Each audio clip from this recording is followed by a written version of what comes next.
The first $100,000 is a barrier that almost no one ever gets over.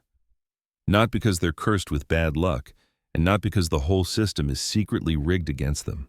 Most people never make it because they don't understand the way their own mind works against them. I've spent 7 decades watching capable people sabotage themselves with the same predictable mental mistakes, and I can tell you, without hesitation, that your brain is naturally built to keep you poor. Let's be blunt. You're battling millions of years of evolution that shaped you to seek quick rewards. The ancestors who held on to food for the future didn't out-reproduce the ones who ate it right away. But we're not living in caves anymore. The environment changed. Your brain didn't get updated. That's the first obstacle you need to overcome. Capital is freedom. Capital is leverage. Capital is the difference between being a human machine trading hours for dollars and someone who makes decisions without feeling cornered. If you don't have that first $100,000, you're just another worker hoping your health stays intact and praying your boss doesn't turn against you. One emergency, one layoff, one economic hiccup, and you're wiped out. I'm not being dramatic. I watched this happen during the Depression, during every recession since then, and again in 2008 when people saw their entire lives vanish overnight. The people who had capital had choices. They could buy assets when everyone else was terrified. They could sit tight during the chaos. They could take smart risks because they had a cushion. The people who didn't? They got steamrolled, not because they were fools, but because they were powerless. Here's what people hate to admit. Getting to that first $100,000 has almost nothing to do with raw intelligence.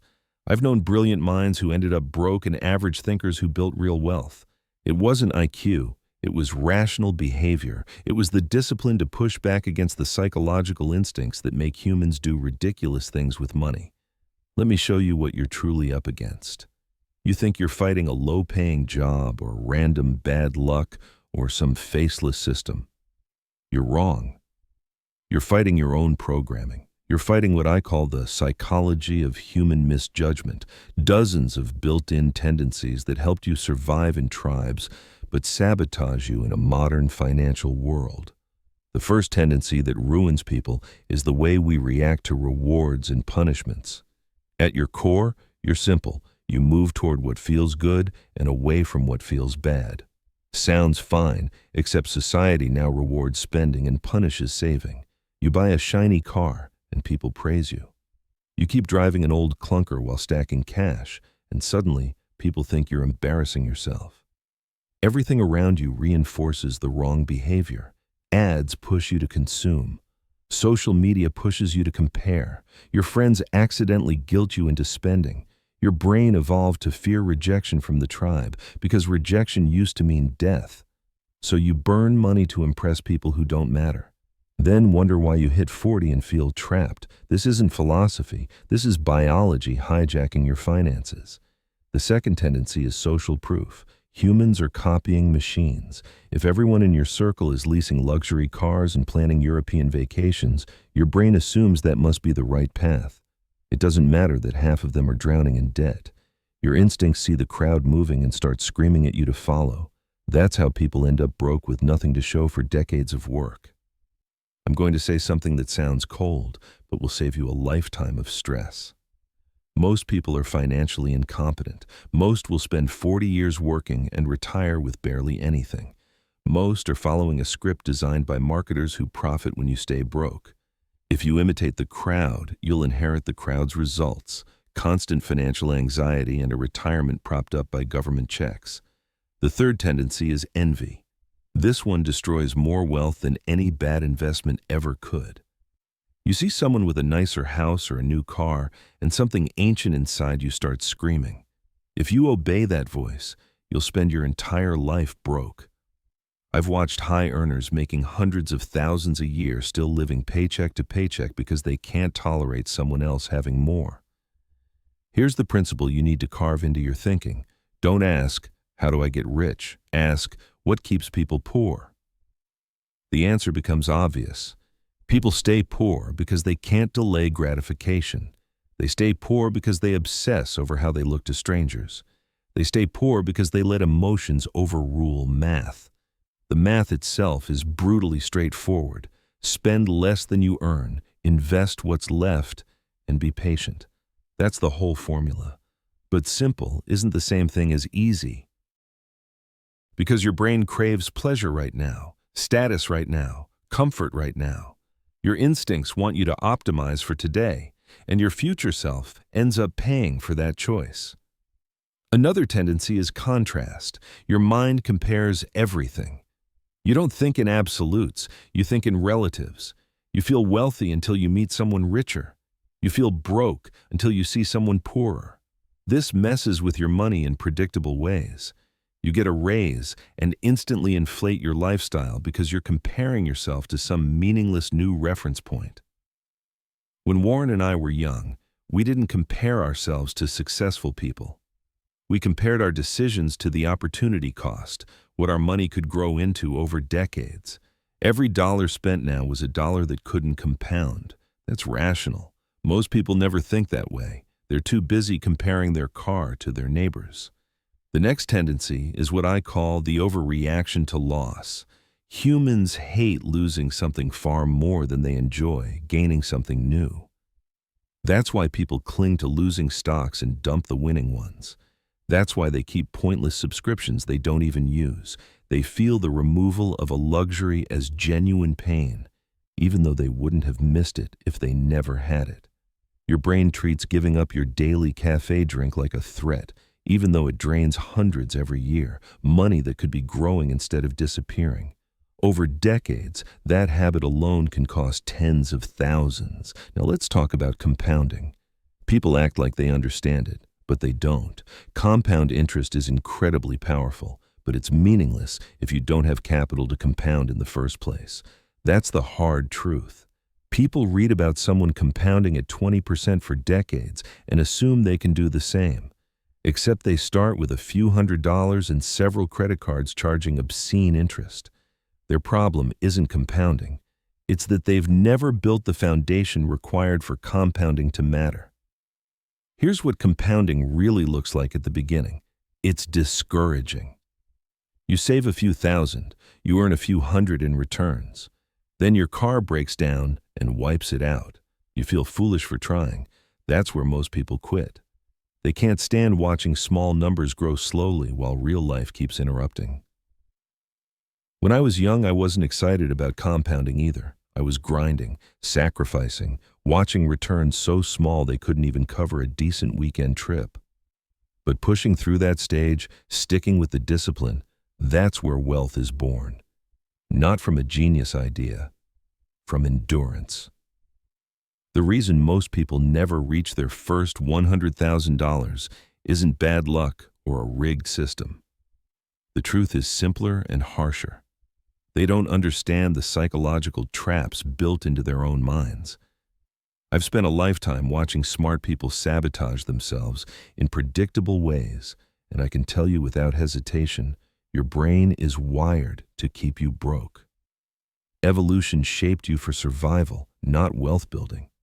You're fighting millions of years of instincts pushing you toward comfort and instant reward. Your ancestors who used up resources quickly survived. The ones who planned for decades didn't. But we're not living like hunter-gatherers anymore. The world changed, but our hardware didn't. That's the first enemy you have to beat. Money gives you choice. It gives you space to breathe, freedom to think. Without that first $100,000, you're stuck trading your time like a machine, hoping your health holds up and your boss doesn't turn on you. One emergency, one layoff, one downturn, and your entire life can fall apart. I've seen it happen through depressions, recessions, and crashes like 2008. People with capital stayed afloat. People without it were swept away, not for lack of intelligence, but lack of leverage. Here's the uncomfortable truth. Crossing that first milestone has almost nothing to do with IQ. I've watched brilliant minds die broke and average thinkers grow wealthy. The difference wasn't genius. It was rational behavior. It was the ability to push back against the built-in mental tendencies that push humans toward bad decisions. People think they're wrestling with low wages or external obstacles. Wrong. The real battle is internal. It's you versus the psychological tendencies evolution wired into you. These tendencies kept your ancestors alive, but they will keep you poor today. Your tendency to chase rewards and avoid discomfort pushes you toward consumption and away from saving. Society reinforces it. Show off a new car and everyone praises you. Drive a 15-year-old car and people quietly judge you. Everything around you rewards the habits that drain your bank account.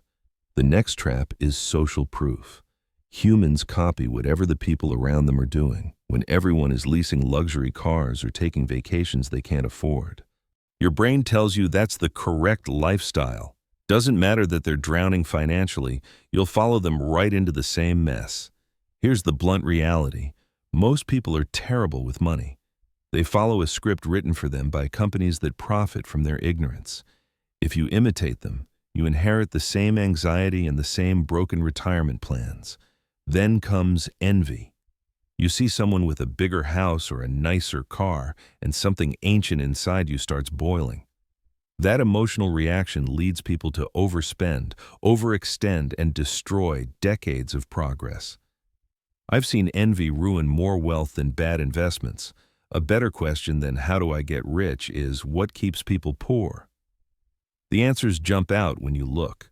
People can't delay gratification. They chase status. They let emotions override basic math. And the formula for wealth is painfully simple. Spend less than you earn, invest the gap, and wait. But your brain wants pleasure now, comfort now, validation now. And that voice inside you is loud. Your brain also works through comparison. You don't measure your progress against rational goals. You compare yourself to people around you. A raise comes in, and you inflate your lifestyle because your reference point shifts. In my youth, Buffett and I compared every decision not to other people, but to opportunity cost, how much that dollar could become over time. Most people never think this way. Humans also react strongly to loss. Giving something up feels worse than never having it. That's why people cling to losing investments and waste money on subscriptions they barely use. Losing a luxury feels painful, even though the luxury itself adds nothing to their future.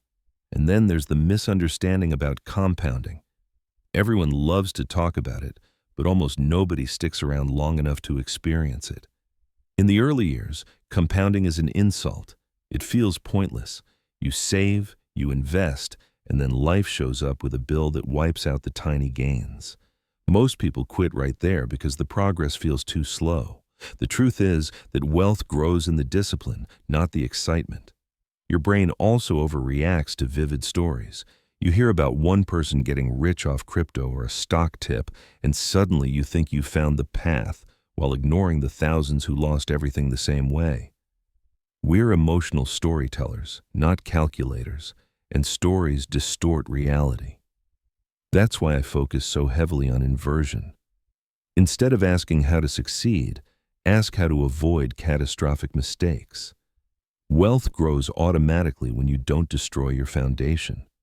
One reckless decision can wipe out decades of progress. I've seen it happen to impressive, intelligent people who got greedy, careless, or too clever for their own good. And stupidity is predictable. Taking on debt to buy things that lose value, carrying high-interest credit card balances while pretending to be an investor.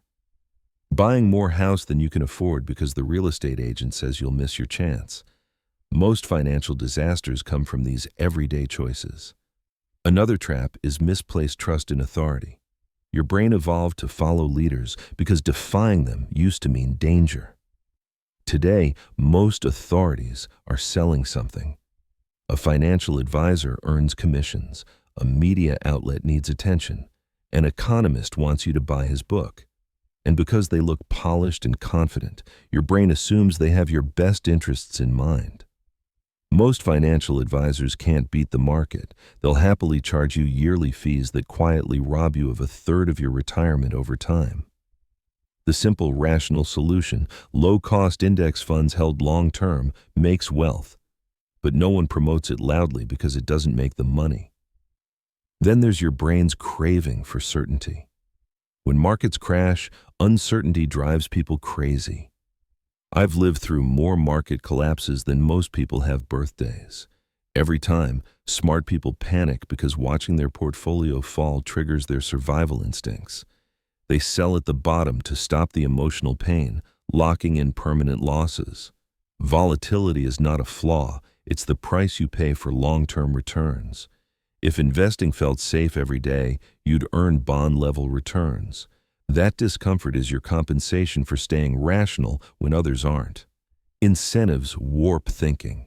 Sellers push you to make decisions that benefit them, and you do the same to yourself. You justify expensive purchases because you deserve it.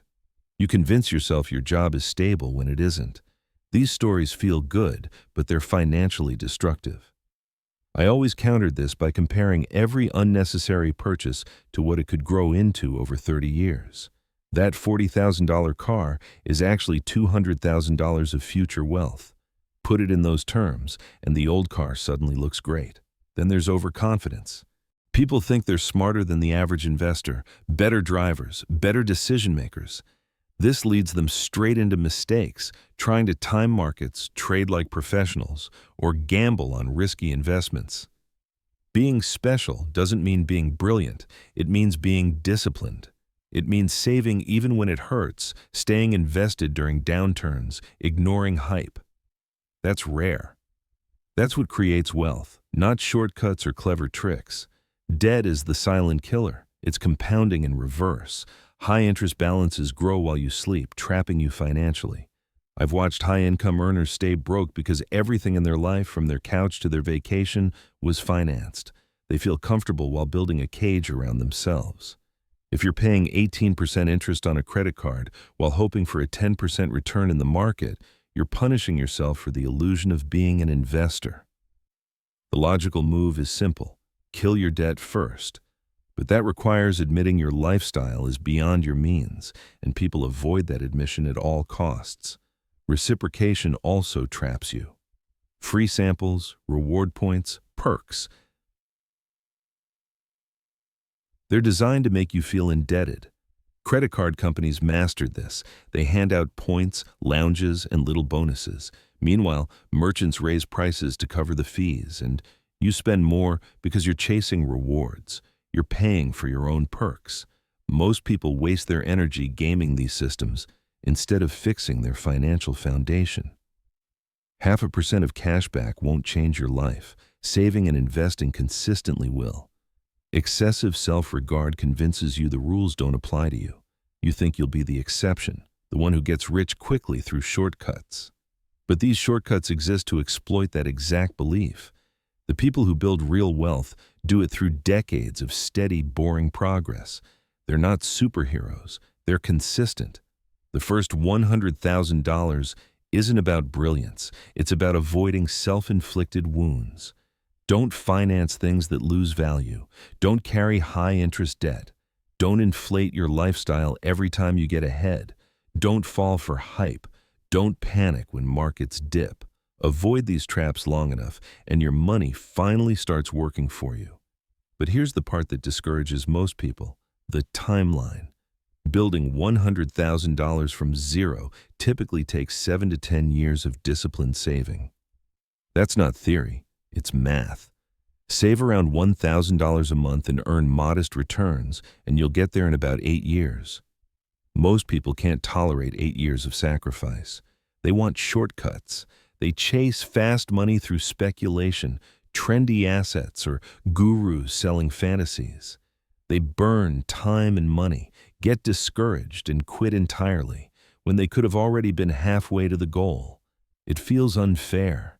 You cut expenses, you grind, you skip vacations. Meanwhile, your friends show off their trips and cars. They look like they're living the life. But the truth is, most are drowning in debt. Their lifestyle is rented, not owned. You don't see the stress behind the smiles. And finally, there's the liking tendency. You make decisions based on charm, friendliness, or familiarity instead of competence. You buy from the person you like, hire the person who feels comfortable, or invest with a relative because it feels easier socially. But building wealth requires you to separate personal feelings from financial decisions. I've made my share of mistakes, but learning to prioritize competence over likability protected me from countless losses. Someone can be delightful to talk to and still completely wrong for your money. Most people never really grasp this idea. They keep hiring people they like instead of people who can actually perform, and then wonder why nothing ever improves. Reaching your first $100,000 requires brutal honesty, especially about your own habits. Are you truly saving with intention, or just telling yourself a nice story? Are you avoiding unnecessary debt, or quietly funding a lifestyle you can't afford? Are you staying invested when the market gets rough, or checking your portfolio every morning and panicking? Most people lie to themselves. They claim they're investing, but they're actually gambling. They claim they're building wealth, but they're barely staying afloat. They promise themselves they'll start saving next year, but next year never arrives. Time keeps moving, and their bank accounts stay the same. Let me explain what real discipline looks like, because most people have no idea. Discipline is driving past the dealership when your bonus hits your account.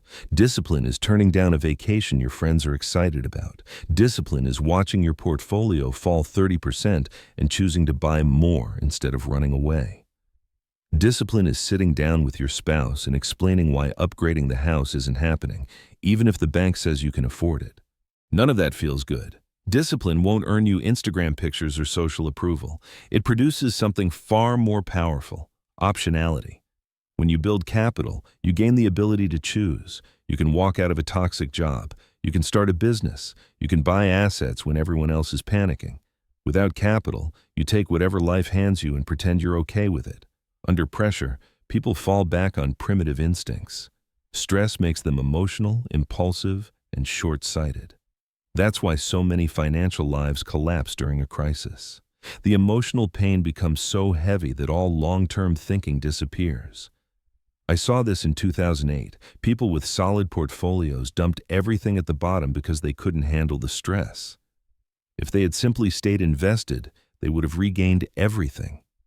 Instead, they locked in losses that followed them for years. The solution isn't to become fearless. The solution is to build systems strong enough to protect you from your emotional reactions. Automate your savings so you can't spend them. Automate your investments so you're still buying during downturns. Create rules for selling long before stress clouds your judgment.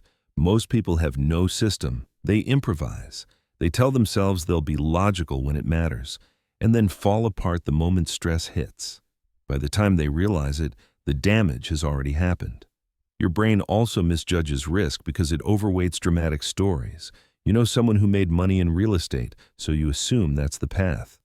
You've heard about someone who lost everything in the stock market, so you avoid it. You're comparing stories instead of statistics. The numbers are clear. Broad stock indexes have grown around 10% a year for a century. Real estate usually returns less once you subtract taxes, upkeep, and transaction costs. But real estate feels safer because you can touch it, and because every family has an uncle with a success story. Those stories drown out the math that should guide your decisions. I'm not saying real estate is bad. I'm saying anecdotal stories shouldn't outweigh long-term data. The boring, diversified strategy almost always beats the dramatic, story-driven one. But boring doesn't trend. Boring doesn't make headlines. So you end up surrounded by exciting exceptions while the quiet winners keep compounding in the background. Let's talk about what $100,000 actually represents. It's not retirement. It's not financial freedom. It's not even a huge amount of money on its own. What it proves is that you can control yourself, your impulses, your cravings, your excuses. It proves you can delay gratification in a world where everything is designed to take your money. Once you build that proof, the next $100,000 arrives faster. Your psychology shifts. You're not fighting your own impulses as fiercely. The habits are built. You've endured years of boring consistency and finally see compound interest working for you. The second $100,000 usually takes half the time. You're saving more because you're earning more. Your existing capital is compounding. Suddenly, the math starts pushing you instead of holding you back. By the time you reach $500,000, your annual returns can outperform your salary. That's when people start calling you lucky, because they never saw the decade of discipline behind it. People also make irrational decisions because they mentally label their money. A tax refund feels like extra, so they burn it. Their regular paycheck feels serious, so they handle it more carefully. But every dollar is identical. A dollar from a bonus and a dollar from your salary have the same power. This mindset makes people waste windfalls. They treat bonuses like free cash instead of opportunities to accelerate their path to $100,000. I've never thought that way. Every dollar has a purpose. Either it compounds or it pays for something essential. Where it came from doesn't matter. The bonus, the refund, the gift from a relative, they all flow into the same engine, quietly growing while everyone else is out buying things they'll forget a week later. There's another trap. Once you identify yourself as bad with money or not a saver, you cling to that identity even when it hurts you. The brain prefers consistency over accuracy. This is why financial resolutions fail. People decide they'll start saving in January, stick with it for 6 weeks, then slide back into old patterns. They try changing their behavior without changing their identity. The real shift is recognizing that you're not inherently bad with money. You're just operating with human instincts built for a world that no longer exists.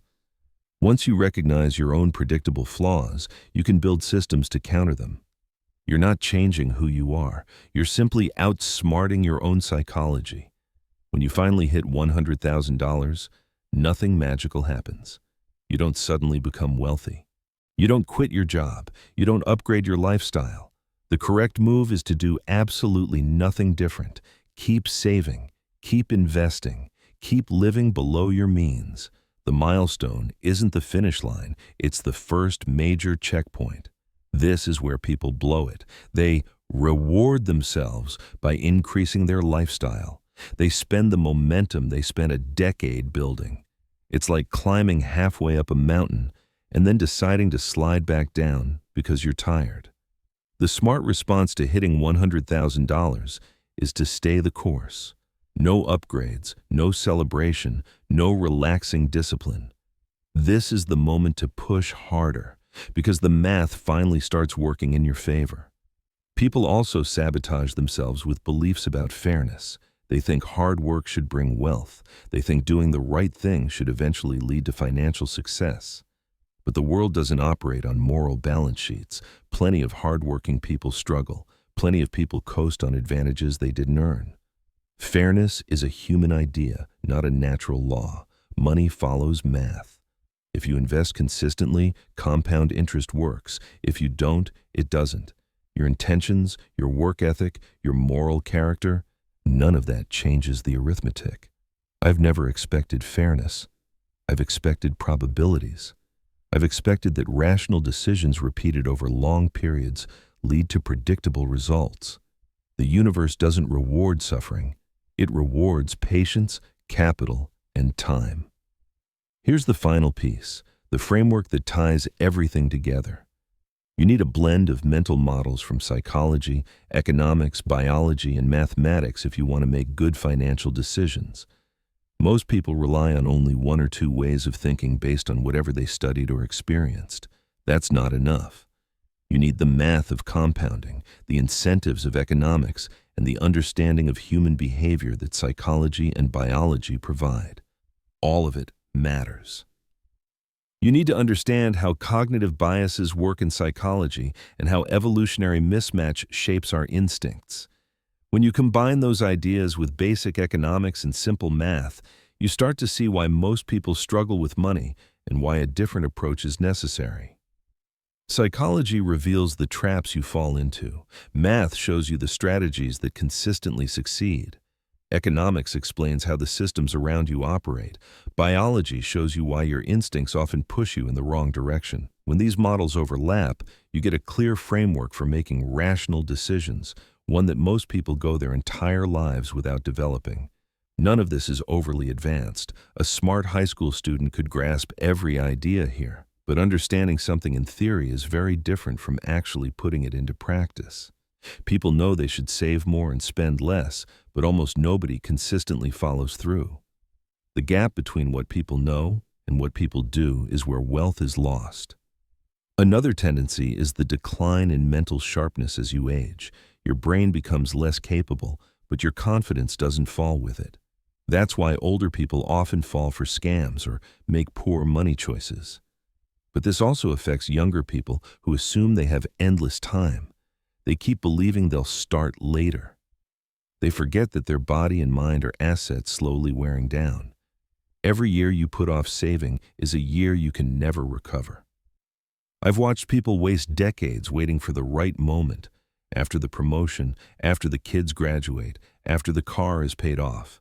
That perfect moment rarely arrives, and when it does, a new excuse immediately replaces the old one. Suddenly, they're in their 60s, terrified because they've built nothing. Time doesn't refund you. Compound interest only works if you give it years to operate, and years are the one resource you can't purchase. Starting at 25, 35, or 45 creates massive differences, not because of the extra money saved, but because of the extra years of compounding. When you're young and time is your greatest advantage, you don't feel the urgency. When you're older and feel the urgency, you no longer have the time. That's why I push young people so hard to start immediately. Not next year, not after some temporary bill gets cleared. Right now. Because every month you wait, you burn the scarcest resource you have. Let me leave you with the only advice that truly matters. If building wealth is your goal, there are 3 things you must do consistently. Avoid catastrophic mistakes, live below your means, and invest the difference in productive assets. That's it. Everything else is noise. Avoiding catastrophic mistakes means steering clear of high-interest debt. It means not confusing gambling with investing. It means not buying depreciating items with borrowed money. And it means staying calm during market downturns. Just avoiding blow-ups eliminates most of the danger. Living below your means has nothing to do with being cheap. It's about being rational. Every dollar you spend trying to impress people you don't care about is a dollar that will never compound into freedom. Choose freedom over status. Choose long-term options over short-term comfort. The math doesn't bend to your emotions. Investing in productive assets means owning things that generate real returns, quality stocks, index funds, cash-flowing real estate, assets that have proven themselves over centuries, not collectibles, not trendy crypto projects, not whatever someone's hyped about, real, steady, boring assets. They look boring only until you realize how much wealth they quietly create. The first $100,000 is the barrier. It's the test of whether you can stay in control of yourself long enough for math to begin helping you instead of fighting you. Most people never make it through this stage. They lack patience, discipline, and consistency. They bury themselves in excuses while spending money on things that sabotage them. But if you pass this test, if you can build that first base of capital through years of slow, unglamorous dedication, everything changes. Compound interest finally gains strength. Your money starts earning more than you can add on your own. The mental weight lifts because your progress starts to match your effort. And here's the part nobody talks about. Once you build real capital and watch it compound for years, the things you used to crave lose their appeal. A flashy car looks like lost investment potential. A luxury vacation starts to feel like money stolen from your future. Your values shift because you've experienced something more satisfying than consumption, financial security and freedom. That's the real reward, not the number in your account, although that's nice too. The reward is the transformation from someone who reacts to society's pressure into someone who makes decisions based on long-term stability. You become a different person. So here's the real message. Get the first $100,000 by any honest legal means you can. Trim your expenses aggressively. Increase your income however possible. Ignore the pressure to look successful. Ignore the comments about your old car or small apartment. Just get there. Because without capital, you're not playing the wealth game. You're playing the survival game. And the survival game is designed to keep you trapped. One emergency can crush you. One recession can set you back years. One bad boss can control your life.